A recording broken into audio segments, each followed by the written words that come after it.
Vous avez peut-être reçu une petite feuille comme ça. Donc on est dans notre carnet de voyage. On essaie de suivre ceci en 7 étapes. Ça va là-dedans. Et peut-être certains se sont dit, oh non, un truc avec des lettres, je déteste cela. Oh non, je suis nul en Scrabble. Pardon? Et il y a une garderie, oui, c'est juste pour ceux qui le désirent. Merci beaucoup. Et je ne suis pas bon dans les lettres, j'ai pas envie de faire ça. Et en plus, j'ai fait un petit test pour vos lunettes, si elles fonctionnent bien, n'est-ce pas? C'est écrit vraiment très petit. Voilà. Ce matin, on veut suivre justement quelques étapes. Ça commencera toujours par E, parce que nous serons sur le chemin d'Emmaüs. Je ne sais plus. Non mais bref, on sera avec cette lettre-là. Alors, durant notre voyage, on a débuté d'abord, c'était avec Abraham, cet appel, hein, vous vous souvenez? Appel à suivre Dieu, même s'il ne savait pas trop où il allait. Et puis, la fois passée, nous étions avec justement des choses que l'on peut déposer. C'est Rita qui nous a parlé de ça. On a pris une photo, hein, à ton insu, excuse. Hein, mais tu n'es pas dessus, il n'y a que les cailloux. Ça va. Heureusement. Et nous sommes aussi exhortés au fait de prendre notre carte et non notre GPS. Parce que vous savez, lorsqu'on a le GPS, on écoute seulement ce qui dit va à droite, va à gauche. Peut-être vous avez eu des expériences assez étonnantes avec le GPS. Hein? Ouais, des fois, c'était pas noté. Mais quelques fois, avec Isabelle, on s'est retrouvés sans issue. Ah, super, merci GPS. Et des fois, bon de ressortir la carte et de savoir où nous allons dans notre vie. Et ce matin, j'aimerais vraiment faire une exhortation sur le fait de ne pas vivre sa foi seul. Ou pour faire un petit peu plus actuel, mercredi, j'étais avec des recrues et ils m'ont dit « Je vis ma petite spiritualité perso ». Et j'aimerais vous dire non, ne vivez pas votre petite spiritualité perso, mais dans le but justement que la solitude éteint, mais la communauté ravive. C'est en cheminant avec les autres que notre cœur peut s'enflammer. Ce sont les rencontres, n'est-ce pas? Alors peut-être vous pouvez partir en voyage tout seul. C'est sympa des fois de partir tout seul en voyage. Hein? Personne ne m'ennuie, je suis tranquille, enfin je peux penser à moi. Mais souvent, quand on revient de voyage, ce sont les rencontres qui ont fait que l'aventure était top, n'est-ce pas? Tout à coup, on a rencontré quelqu'un qui nous a parlé de quelque chose, ou on a vécu quelque chose avec, on a quelque chose à raconter avec quelqu'un. Et si les réseaux sociaux fonctionnent si bien, c'est qu'on a envie de raconter. Regarde toutes les belles vacances que je suis en train de faire. Ouais, moi, je suis toujours à Yverdon et je regarde les photos. Ah, les vénards. Hein? Mais on a envie de raconter, on a envie de vivre justement et de dire cela aux autres. Ce sont les relations. Et je trouve que le fléau de notre époque, c'est vraiment l'isolement et la solitude. J'ai mis cette photo-là parce que pourtant on est dans un temps où la communication est au top, mais on a beaucoup d'isolement et de solitude. Je vous sors quelques chiffres. En 2012, vous allez me dire c'est un peu vieux Bertrand, tu pourrais faire quelque chose de mieux, mais sachez que ce chiffre augmente. 36% de la population suisse déclarait se sentir parfois seule. Un chiffre un peu plus récent, 2022, 42% des jeunes de 16 à 24 ans déclaraient avoir ressenti un problème de solitude. Et 37% des personnes de plus de 85 ans souffrent vraiment de solitude. Et vous voyez que ça va du jeune plus vieux. Et c'est vraiment le fléau de notre siècle, justement, d'être seul. Et beaucoup de jeunes disent ressentir l'angoisse du vide. À quoi ça sert? Franchement, qu'est-ce que tu veux que j'y fasse? Je vais rester chez moi, je vais jouer à mes petits jeux, et puis voilà. Hein? Et des fois, on a cette flemme de vivre. Et ce matin, j'aimerais vous citer un verset justement qui est dans la Bible, Luc 24, verset 19. 2 hommes disent « Notre cœur ne brûlait-il pas en nous lorsqu'il nous parlait en chemin ?» C'est Jésus qui parle. Et ça brûle. Et cette soif de découvrir et d'être avec quelqu'un.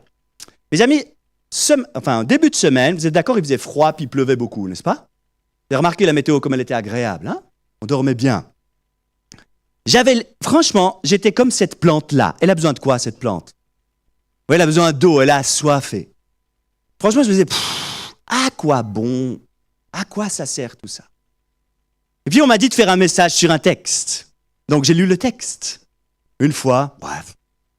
2 fois, en fait, il est vachement bien ce texte. 3 fois, oh, mais il est génial. Et c'est ce que j'aimerais partager avec vous. Peut-être vous êtes dans un moment où vous êtes comme cette plante-là. D'accord? Malgré la pluie de ce matin, de cette nuit. On se sent, les batteries sont à plat. Les batteries spirituelles, à quoi bon? Et j'aimerais ce matin qu'on puisse être ravivé dans notre cœur, qu'on puisse dire, notre cœur brûle. Alors c'est une image, hein? Par contre, ça prend de feu ici, hein? Mais notre cœur brûle. On a besoin d'être ravivé. Si vous aimez faire des feux dans la forêt, quand on souffle sur le feu, ça repart. On se brûle des fois un peu les sourcils, mais c'est quand même beau de voir ce feu qui repart. Parce que dans les temps de vacances, on peut se sentir des fois seul, n'est-ce pas? Temps de vacances, youpi, enfin! Ils sont où les collègues? C'est où? On peut se retrouver seul. Et on se réjouit tellement des vacances que quand enfin ça arrive, bon, en fait, c'est pas si top que ça. Hein? Et ça peut aussi arriver. Alors, ce matin, je vous propose 4 étapes en E, comme je vous ai dit. Et on va débuter par notre première étape. Alors, je vous donne un petit peu les réponses, si jamais vous êtes perdu et vous les notez. Hein? Qui a déjà trouvé toutes les réponses? Ah! Je m'incline. Franchement, vive les lettres. Moi, quand je joue au Scrabble, j'ai toujours été très nul. Je perds avec le sourire. Enfin, je commence en sachant que je vais perdre. Des fois, on a une chance folle parce qu'on a trouvé un petit mot qui tombe sur la mot contre triple, tu sais, là. Et tu gagnes 47 points. Tu sais pas comment tu as fait ça, mais c'est arrivé. Bon, ça arrive quelquefois. On a de la chance. Voilà. Donc, épreuve. Luc 24. Ce même jour, 2 disciples se rendaient à un village appelé Emmaüs, éloigné de Jérusalem d'une 12aine de kilomètres. Ils discutaient ensemble de tout ce qui s'était passé. Emmaüs, c'est 12 kilomètres. C'est comme si tu pars d'ici avec vos pieds et que vous allez jusqu'à Orbe à pied. 2h30, 3 heures de marche. Pas très fun à la plaine de l'Orbe. Hein. Bon, voilà. Hein. Ils marchent, ils font ce trajet à pied. Et évidemment, pendant ce temps, ils discutent. C'est assez intéressant parce que lorsqu'on marche, peut-être vous avez fait des marches dans des camps ou à d'autres moments, on discute ensemble, n'est-ce pas? Parce que souvent, la marche, c'est assez ennuyant, en fait. Ça fait un peu droite, gauche, droite. Puis bon, on a compris après. Hein. Donc, on est content de pouvoir causer avec quelqu'un et c'est sympa. Et discuter ensemble de certaines choses qui concernaient Jésus, leur ami, qui était arrivé quelque chose de grave et ne comprenait pas pourquoi ceci était arrivé. Pendant qu'ils parlaient et discutaient, Jésus lui-même s'approcha et fit route avec eux. Mais leurs yeux étaient empêchés de le reconnaître. Alors, c'était un peu la culture, quand vous avez quelqu'un qui marchait, puis qu'on devait faire un trajet ensemble, on pouvait se mettre avec, puis on discutait un peu des choses qui étaient là. Même les rabbins de l'époque encourageaient à discuter pendant les temps de marche, pendant les temps de trajet. Et peut-être que vous avez eu des discussions extraordinaires pendant les temps de trajet en voiture, par exemple, c'est souvent de temps fantastiques, ou en marchant, en moto, c'est un peu plus difficile pour discuter, mais les trajets sont souvent bénéfiques pour ça. Et Jésus s'approche d'eux. Moi, je trouve ça assez extraordinaire. Vous avez un Dieu qui s'approche de nous, alors que les disciples vivaient des choses compliquées. Ils étaient déçus, peut-être qu'ils en avaient un petit peu marre de la vie, et voilà que Jésus s'approche d'eux. Excusez-moi de l'expression, il se tape l'incruste. Vous voyez? Il arrive au milieu, comme ça. Et nous avons un Dieu qui s'intéresse à nous, qui écoute nos conversations, qui écoute nos déceptions. Parce que là, ils étaient déçus. Leur ami, Jésus, avait été arrêté, ensuite jugé, mis à mort, et vendredi soir, il avait été mis dans un tombeau. Ça faisait déjà 3 jours qu'il était dans le tombeau. Il est dimanche, comme aujourd'hui, ils sont en train de marcher direction Emmaüs. Et ils sont dans cette déception-là. Et c'est ça que je trouve beau, c'est que Jésus écoute nos discussions et il vient vers nous. Un peu un livre ouvert devant lui, hein, il connaît tout de nous. C'est tout de nous. Et l'un d'eux, qui s'appelait Cléopas, lui répondit, mais, excusez-moi, j'ai zappé un truc là, c'est noté juste ici. De quoi parlez-vous en marchant pour avoir l'air si triste? Donc Jésus sait si nous sommes tristes, si nous sommes dans la joie, si on vit des épreuves ou autres, et il s'intéresse à nous. Et Cléopas, on sait qu'il s'appelle comme ça, lui répondit, « Es-tu le seul en séjour à Jérusalem qui ne sache pas ce qui est arrivé ces jours-ci » Quoi? Moi, je me suis arrêté sur ce quoi. Quoi? Quoi? Mais Jésus sait tout, n'est-ce pas? Pourquoi il dit quoi? Vous êtes d'accord? Jésus connaît tout. Il sait tout de nous. Pourquoi il dit quoi? C'est un peu bizarre de dire pourquoi il dit quoi. Hein? Mais ce n'est pas la première fois que Dieu feint de ne pas savoir la réponse. Au tout début, dans Genèse 3:9, il y a Dieu qui appelle Adam et lui dit « Où es-tu » Il savait où il était, n'est-ce pas? Bien sûr que je sais où tu te caches, mais où es-tu? Et là, c'est un enseignement incroyable parce que Dieu aimerait qu'on exprime ce que l'on vit. Il s'intéresse à nous. Il sait déjà la réponse, bien sûr. Mais il aimerait que nous l'exprimons. Et c'est ça qui est tellement beau. Parce qu'en l'exprimant, on peut dire ô combien on est déçu, triste ou fatigué, ou etc., qu'on a besoin de lui. Et donc voilà, il va expliquer ce qui est arrivé à Jésus de Nazareth, qui était un prophète puissant en actes et en paroles devant Dieu et devant tout le peuple, et comment les chefs des prêtres et nos magistrats l'ont fait arrêter pour qu'il soit condamné à mort, et l'ont crucifié. Nous espérions que ce serait lui qui délivrerait Israël, mais avec tout cela, voici déjà le 3e jour que ces événements se sont produits. Nous espérions. C'est vrai, des fois on dit « Ah, c'était mieux avant !» L'Église était mieux avant. La société était mieux avant. Les jeunes étaient mieux avant. Tout était mieux avant. Et je vais vous mettre une citation que Peter aime beaucoup, qui nous rappelle souvent, qui dit que justement c'est noté là concernant Socrate, ou encore plus vieux, une tablette assyrienne qui dit que la jeunesse est épouvantable. Mais au fait, c'est quelque chose qui se répète depuis tellement d'années. Et nous voyons que souvent on est dans une spirale un peu négative, n'est-ce pas? Nous espérerions. Mais c'est toujours comme ça. Et bof, voilà. Et ces disciples sont en train de marcher et ils sont dans leur schéma.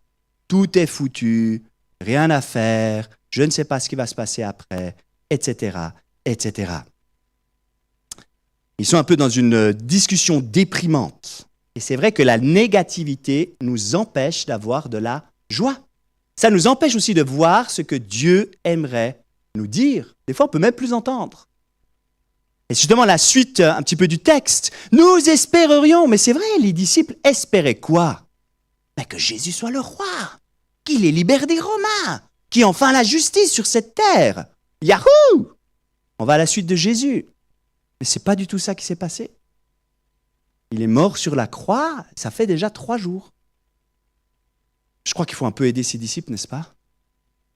Et c'est là que Jésus va intervenir. Mais juste avant, les disciples disent ceci, nous espérerions, il est vrai que quelques femmes de notre groupe nous ont beaucoup étonnés, elles se sont rendues de grand matin au tombeau et n'ont pas trouvé son corps, elles sont venues dire que des anges leur sont apparus et ont annoncé qu'il est vivant. Quelques-uns des nôtres, donc des nôtres c'est des hommes, sont allés au tombeau et ils ont trouvé les choses comme les femmes l'avaient dit, mais ils ne l'ont pas vu. Et à cette époque, excusez-moi mesdames, mais la vie des femmes valait pas grand-chose. Beaucoup trop émotionnelles ces femmes. Non. Il faut que ce soit un homme qui aille voir. Et il n'a rien vu. Donc, on ne sait pas. Et pourtant, Jésus s'est révélé en premier aux femmes, n'est-ce pas? C'est incroyable, Aux femmes. C'est hyper moderne. Parce qu'il a créé l'homme et la femme. Et même avec une soi-disant bonne nouvelle, il n'arrive pas à voir la nouvelle. Alors il faut changer cela, et c'est justement Jésus qui va appeler à changer de perspective. Et vous savez, la perspective, c'est une histoire en 3D. Je ne suis pas très fort en art, mais je crois que ceux qui sont en architecture ou en dessin, ils connaissent bien l'histoire de 3D. Une fois avec mes élèves, j'ai essayé de faire un truc, un point de fuite, tu sais. Un point de fuite, tous les traits vont au même endroit. Ça ne marchait pas très bien, je ne suis pas très fort. Peut-être dans les métiers créatifs, vous connaissez bien cela, mais on a besoin de changer de perspective. Il va tomber. N'est-ce pas? Ce bonhomme, il va tomber. Qu'est-ce qu'il devrait faire en premier? Moi, je trouve qu'il devrait d'abord lâcher son skate, vous ne trouvez pas? Puis mettre la deuxième main dans la grille pour être sûr de bien tenir. Bon, certains ont déjà vu le trucage. C'est un trucage. Bertrand, tu ne vas pas nous avoir. Ennuyé des vacances, mais quand même. Effectivement, c'est un trucage. D'accord? La photo a été prise comme ceci pour donner ça. Mais c'est intéressant, c'est l'histoire de la perspective, 3 dimensions. Et il y a un texte dans la Bible qui parle de justement ces 3 dimensions, il y a 3 choses qui demeurent. Est-ce que vous connaissez ce texte? Quelles sont ces 3 choses qui demeurent? La foi, l'espérance et l'amour. Et la plus importante est l'amour. 1 Corinthiens 13, un des passages les plus préférés pour les mariages. Hein? Bon, ok. La foi, l'espérance et l'amour. Les disciples avaient besoin de foi. Leur espérance était... Puis l'amour, bof. C'était compliqué pour eux. Alors Jésus, je passe mon trucage, leur dit, « Hommes sans intelligence dont le cœur est lent à croire tout ce qu'ont dit les prophètes, ne fallait-il pas que le Messie souffre ces choses et qu'il entre dans sa gloire ?» Puis en commençant par les écrits de Moïse et continuant par ceux de tous les prophètes, il leur expliqua dans toutes les Écritures ce qui le concernait. Eh, mes amis, moi j'aurais bien voulu avoir ce cours. Vous n'aurez pas voulu avoir ce cours? Jésus vous explique tout ce qui parle de lui dans la Bible, depuis la Genèse, qui est le début des livres de Moïse, jusqu'au prophète Malachie, qui est le dernier prophète de l'Ancien Testament, du Premier Testament. Hein? C'est incroyable. Mais malheureusement, ce n'est pas noté dans la Bible. Mais nous avons un fil qui traverse toute la Bible, qui parle le fil de la grâce, où Jésus est révélé petit à petit. Peut-être qu'il a parlé, je ne sais pas, d'Ésaïe 53. Peut-être qu'il a parlé de quelques textes de Jérémie, peut-être qu'il a parlé de même Genèse 3. Je ne sais pas. Mais il a expliqué ce qui concerne, et comme quoi tout a été prévu d'avance. Parce qu'il y a un plan. Et je trouve que c'est extraordinaire de voir ceci, et c'est le deuxième E, c'est l'éveil. Après l'épreuve, l'éveil. Les Écritures prennent vie, la parole s'éclaire. Où éclaire notre compréhension. Moi, ce qui m'épate dans le texte que nous lisons là, c'est que Jésus ne s'explique pas lui-même. Il s'explique au travers de la parole de Dieu. Il s'explique au travers de la Bible. Et souvent on dit, la Bible elle est importante. Oui, elle est importante. Et vous voyez que là, que même Jésus l'utilise pour parler de lui, c'est la parole de Dieu. Et c'est elle qui transforme. Je ne sais pas si vous avez lu, Pierre Matet, qui est quelqu'un ici de l'Église, a écrit quelques pages sur ses 3-4 dernières années de vie. Je ne sais pas si vous l'avez lu. Tout ce qu'ils ont vécu et toutes les épreuves qu'ils ont eues en couple ou personnellement. Et à la fin de tout cela, je l'ai lu avec intérêt, me disant « Waouh !» Il a noté ce verset de 2 Corinthiens 1, verset 4. Il nous réconforte dans toutes nos détresses afin que nous puissions réconforter ceux qui se trouvent dans la détresse grâce à l'encouragement que nous recevons nous-mêmes de la part de Dieu. Il y a un éveil, un encouragement qui vient de la part de Dieu. Et justement, Jésus explique cela à ses disciples. Et lorsqu'ils étaient près du village et que... Il est extraordinaire Jésus, hein? Il dit je vais aller encore un petit peu plus loin. Non, reste avec nous. Là, il y a leur cœur qui a commencé à travailler. Hein? Et lorsqu'on découvre les beautés de la parole de Dieu, reste là. On t'invite. Alors je ne sais pas si Jésus a voulu un peu tester l'hospitalité des disciples. Peut-être. À l'époque, il était très courant qu'on s'invitait pour le repas. J'espère encore aujourd'hui. Le soir approche, c'est sur son déclin. Donc Jésus accepte et vient manger avec eux. Et on arrive au troisième E, c'est l'émerveillement. Allez encore plus loin. Pendant qu'ils étaient à table avec eux, il prit le pain et après avoir prononcé la prière de bénédiction, il le rompit et leur donna. Et leurs yeux s'ouvrirent. Je me suis souvent demandé, est-ce qu'en rompant le pain, est-ce qu'on voyait les trous sur ses mains? Est-ce qu'il y a un truc bizarre qui s'est passé? Je ne sais pas. Mais le Seigneur a permis que les yeux s'ouvrent à ce moment-là.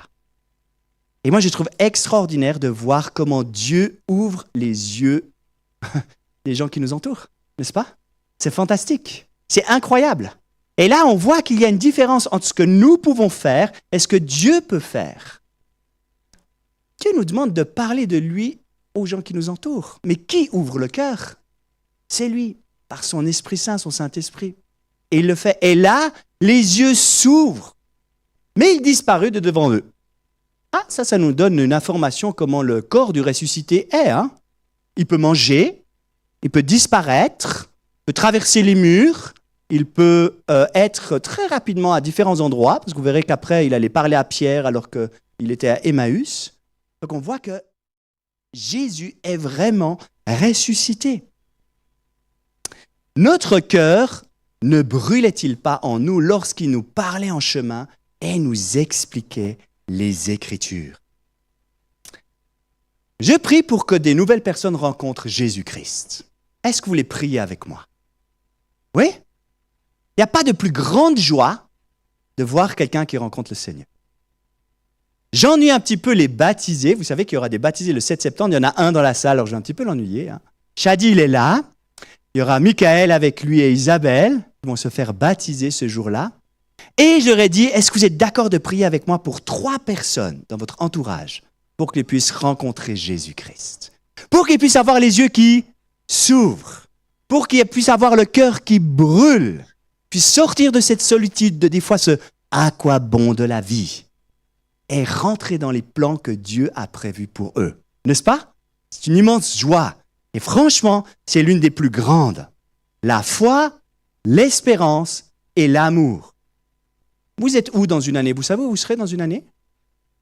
Je ne sais pas trop. Dans 10 ans? Dans 100 ans? Ah, moi je sais où je suis dans 100 ans. Je sais! Et vous le savez également.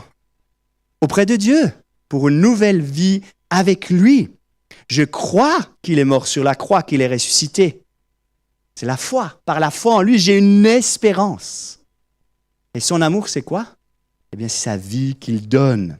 Alors, j'ai fait un ABCD. Vous en faites ce que vous voulez. J'aime bien les maths, mais voilà. A, c'est l'amour. Ah, merci, oui. B, la bénédiction. Parce que Jésus a béni le pain lorsqu'il l'a rompu ou cassé, pour que ça fasse un C. Et ensuite, il l'a donné. Ce pain qui représente son corps, il l'a brisé afin de nous le donner. Parce que nous avons un Dieu qui nous aime. Un Dieu qui nous aime. Pourquoi? Je ne sais pas. Il nous aime. Quoi? Il le fait. Et il nous aime. Alors, est-ce que vous êtes d'accord que nous prenons maintenant la scène? J'arrête mon message. On prend la scène maintenant. Pas parce que Jésus a rompu le pain, là. Hein?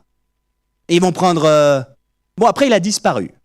Bon, ça tombe bien parce qu'il n'est pas là, hein, mais il est là, avec nous par son esprit. Et de prendre la scène ensemble. Alors, pendant ce temps, merci, il y a de nouveau un chant, on va pouvoir chanter. Merci à l'équipe de louange de revenir. Vous aurez 2 endroits où vous pouvez prendre la scène. Vous pouvez vous lever, aller pendant le chant, prendre le pain et le vin. Le vin est toujours à l'extérieur et le jus de raisin à l'intérieur. Et de se rappeler que Dieu nous aime. Il a donné son corps qui représente ce pain et son sang pour faire alliance avec nous. Alléluia, amen. Ouais. On prie, on chante, on prend la scène. Et puis je continuerai le message après, c'est un petit peu différent, j'espère que ça ne vous choque pas trop. Mais voilà, je vous fais lever un moment, et peut-être ça fait du bien aussi. Et peut-être qu'en vous levant, en allant cherchant le pain et le vin, en chantant, vous pouvez dire bonjour aux uns et aux autres, vous intéresser au nom de chacune et chacun, et juste dire « Waouh, nous sommes ensemble !» Nous avons la foi, l'espérance et l'amour. On prie? Merci Seigneur pour cette chance extraordinaire que tu nous donnes de te connaître, de t'être révélé à nous, d'avoir cet éveil, cet émerveillement face à toi. Et nous voulons prendre ce pain et ce vin qui nous rappellent ce que tu as fait pour nous. Tu es ressuscité, tu es vivant et nous avons cette espérance en toi. Gloire à toi. Amen.